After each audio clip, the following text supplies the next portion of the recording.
안녕하세요. 신세계서울병원 정진환 원장입니다. 오늘은 무릎에서 발생하는 반월상 연골판 파열에 대해서 설명드려보겠습니다. 영상 보시기 전에 구독과 좋아요, 알림 설정 부탁드립니다.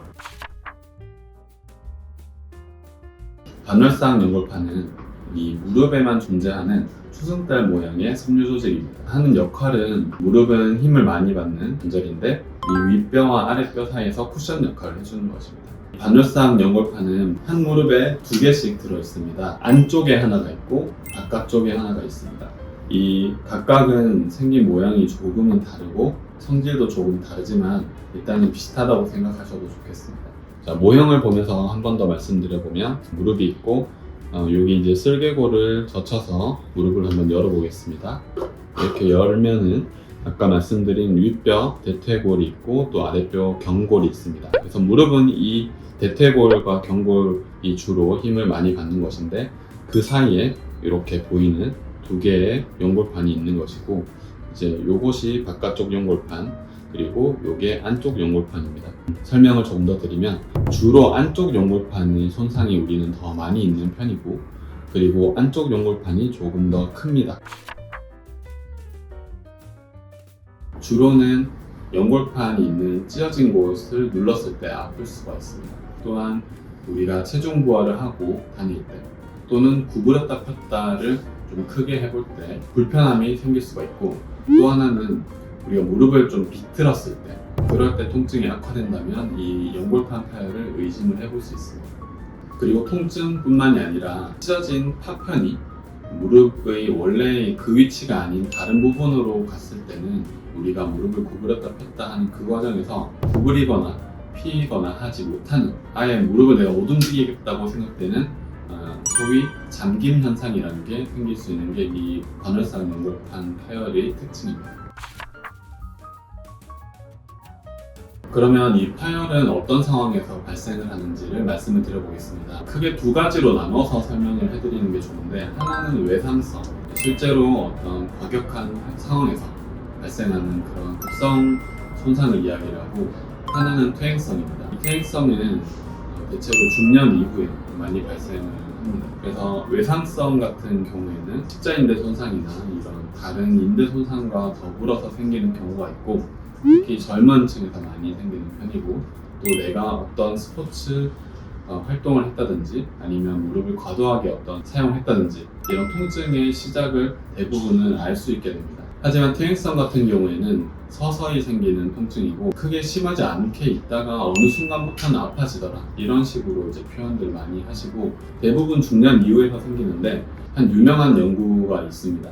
이 연구에서는 무릎이 아프든 안 아프든 50대 이상에서 MRI를 찍어봤습니다.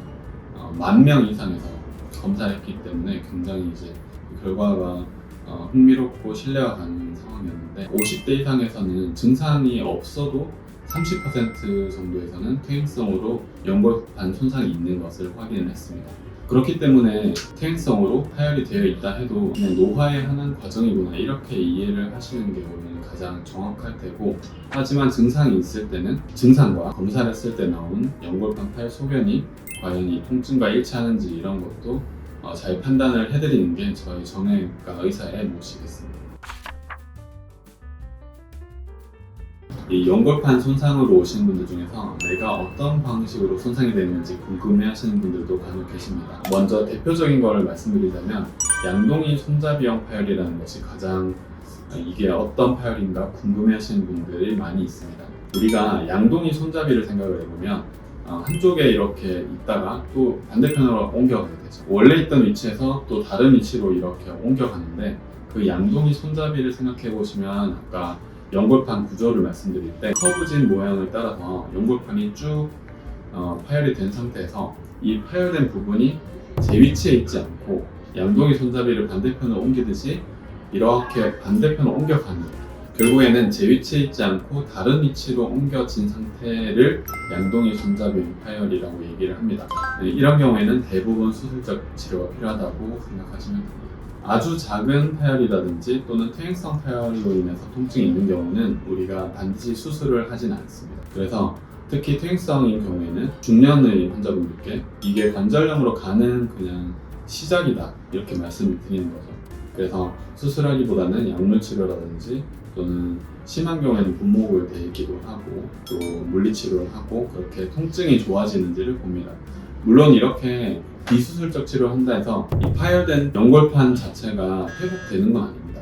어느 정도는 조금 예전보다는 못한 상태에서 있게 되지만 하지만 이런 상태로 우리가 일상생활과 내가 할 수 있는 가벼운 신체 활동 이런 것들을 충분히 할 수 있다면 우리가 꼭 수술을 하지 않고 이렇게 통증이 가라앉은 상태에서 지켜보는 것이 가장 좋은 방법입니다.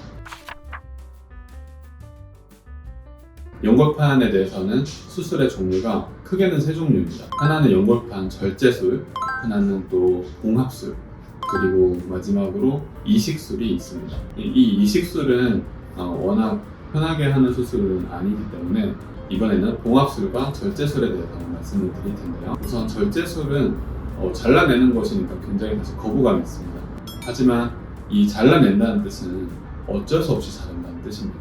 현재의 이 찢어진 연골판이 회복할 가능성이 매우 적고 하지만 증상은 계속 일으키고 있고 그렇기 때문에 어쩔 수 없을 때는 절제를 하는 것인데 하지만 봉합을 해서 연골판을 이어놨을 때 이게 잘 아물 수 있다면 우리는 봉합술을 하는 것이 가장 좋습니다. 봉합술을 할 것인가 절제술을 할 것인가 결정하는 것은 그래서 여러 가지가 있습니다. 나이도 있고 찢어진 형태도 있고 또 찢어진 지 얼마나 시간이 경과가 있는가도 중요하고 또 찢어진 상태에서 십자인대 손상과 같이 있는지 이런 것도 중요한 문제가 됩니다. 연골판 봉합술을 하는 방법은 그 방법 자체로는 여러 가지가 있습니다. 찢어진 형태에 따라서 수술 방법이 좀 다를 수 있는데 봉합술은 실로 꿰매는 것이지만 어떤 식으로 하는지에 대해서는 찢어진 형태에 따라서 다 다르기 때문에 모든 거를 다 설명드릴 수는 없습니다. 다만 조금 특이하게 봉합하는 경우만 하나만 말씀드리고 넘어가자면 50대 이후에 발생하는 후방 기시부 파열이라는 것이 있습니다. 이것은 이제 외측 연골판보다는 내측 연골판이 잘 생기고 퇴행성과 외상성이 같이 혼용되어 있는 경우가 많습니다. 퇴행성만 있는 분들은 내가 찢어졌는지도 모릅니다. 하지만 퇴행성으로 후방 기시부 쪽이 조금씩 약해지고 있다가 내가 그냥 굉장히 가벼운 일상생활을 하는데 예를 들면 버스를 내리는 그런데 갑자기 뒤에서 탁 끊어지는 느낌이 왔다. 뒤에서 그런 경우가 이제 되게 흔한 경우입니다. 그런 경우에는 경우에 따라서 이제 봉합을 할 수 있는 경우가 있는데 그래서 이 후방 기시부 파열 같은 경우에는 뼈에 구멍을 뚫어서 그 실을 뼈 안으로까지 넣어서 봉합을 해줘야 되는 경우가 있고 또 앵커라고 불리는 수술 도구인데요. 이거는 뼈에다가 심으면 그 뼈 안에서 튼튼하게 앵커링을 해주고 그 앵커에 연결되는 실을 가지고 우리가 어떤 연부 조직을 뼈에 붙여야 되는 경우에 사용을 하는데 이 앵커를 이용해서 뼈에 붙이는 방법으로 봉합을 하기도 합니다. 이것만 따로 말씀드린 이유는 대부분은 연부 조직끼리 연골판끼리 봉합을 한다든지 이런 정말 실만 가지고 하는 경우가 있는데 후방 기시부 파열 같은 경우에는 뼈도 우리가 수술할 때 좀 건드려야 된다. 요거를 따로 말씀을 드립니다. 오늘은 연골판 파열에 대해서 말씀을 드려봤습니다. 사실 말씀드릴 게 굉장히 많습니다. 아까 전에 말씀드리지 못한 봉합술이 다양하게 어떻게 진행이 될 수 있는지 이런 것들도 조금 더 말씀드릴 내용이 있습니다. 또 연골판 이식술, 자주 시행되는 수술은 아니지만 이 연골판이 젊은 나이에 많이 쓸 수 없게 될 정도로 손상이 심할 때 이럴 때는 굉장히 좋은 수술인데 이것 또한 제가 다음에 다시 설명드릴 기회가 있으면 좋겠습니다.